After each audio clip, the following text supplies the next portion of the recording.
زیادہ عزت والا، سب سے اعلیٰ و اولا ہمارا نبی، سب سے بالا و اولا ہمارا نبی، کا خلق سے اولیاء، اولیاء سے رسول، اور رسولوں سے اعلیٰ ہمارا نبی، جن کے طلبوں کا دھوبن ہے آب حیات ہے وہ جان مسیحا ہمارا نبی۔ اب پروردگار عالم جس کے لیے پوری کائنات کو پیدا کیا، اس نبی کو کبھی بیٹی نہیں دیتا۔ اگر بیٹی منحوس ہوتی، اگر بیٹی کوئی معیوب چیز ہوتی، اللہ کے نبی نے فخر کے ساتھ کہا لوگو میں محمد خود 4 بیٹیوں کا باپ ہوں، کسی کے پاس 3 بیٹی ہو اور اس کی صحیح تربیت کرے، اس کو بوجھ نہ سمجھے، اور صحیح تربیت کرے اور صحیح جگہ پر اس کا مناسب جگہ پر رشتہ کر دے، مناسب جگہ پر اس کی شادی کر دے،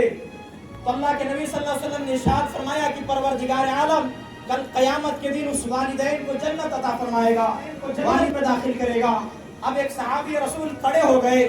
عرض گزار ہوئے،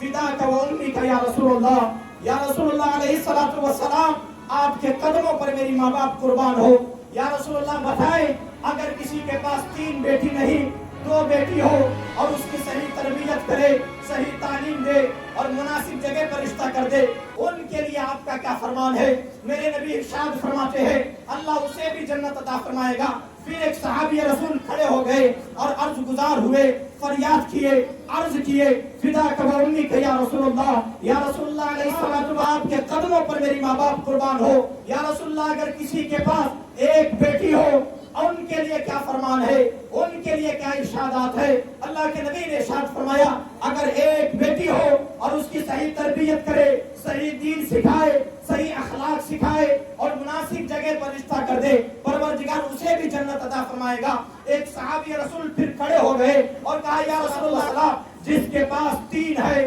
اللہ اسے بھی جنت عطا فرمائے گا، جس کے پاس 2 ہے اللہ اسے بھی جنت عطا فرمائے گا، جس کے پاس 1 ہے اسے بھی جنت عطا فرمائے گا۔ لیکن یا رسول اللہ علیہ الصلوۃ والسلام بیٹی ہی نہ ہو، ان کے لیے کیا ہے؟ میرے نبی نے ارشاد فرمایا کہ اگر اپنی بیٹی نہ ہو تو دوسرے کے بیٹیوں سے محبت کرو، دوسرے کے بیٹیوں سے پیار کرو، دوسرے کے بیٹیوں سے محبت کرو، پروردگار عالم تمہیں بھی جنت عطا فرمائے۔